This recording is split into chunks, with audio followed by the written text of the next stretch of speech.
So class of 2013, in your 4 years by the Bay, you've met every test before you. And today is the day that you've been counting down to for so long. You will take your oath. Those boards and gold bars will be placed on your shoulders. And as your Commander-in-Chief, I congratulate each of you on becoming our newest officers. Ensigns in the United States Navy, second lieutenants in the United States Marine Corps. And soon you will join the fleet. You will lead Marines.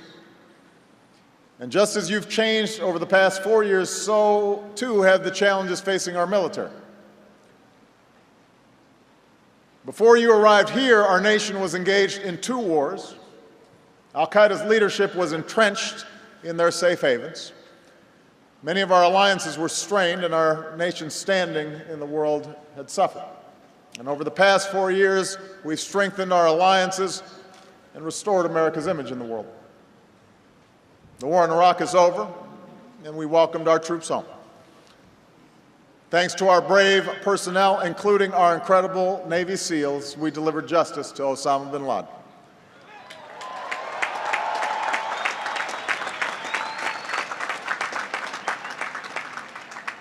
In Afghanistan, the transition is underway. Our troops are coming home, and by the end of next year, our war in Afghanistan will come to an end.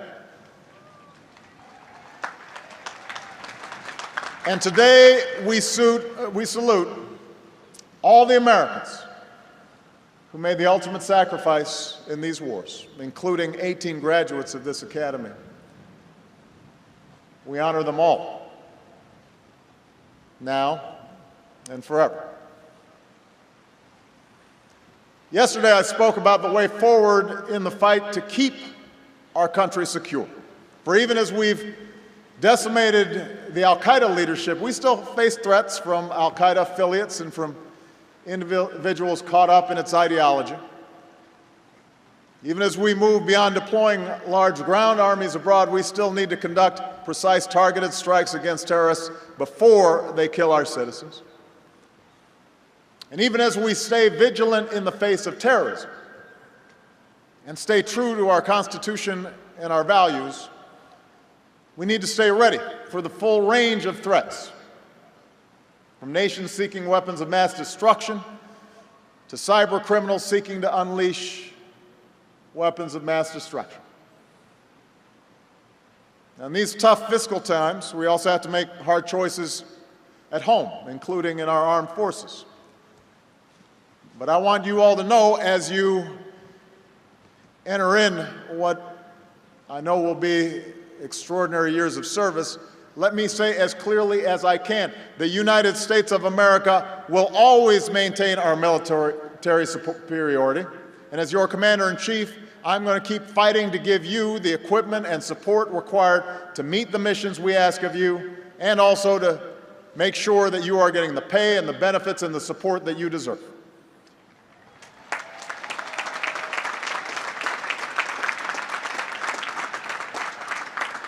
I'll keep fighting for the capabilities and technologies you need to prevail, and a shipbuilding plan that puts us on track to achieve a 300-ship fleet with capabilities that exceed the power of the next dozen navies combined.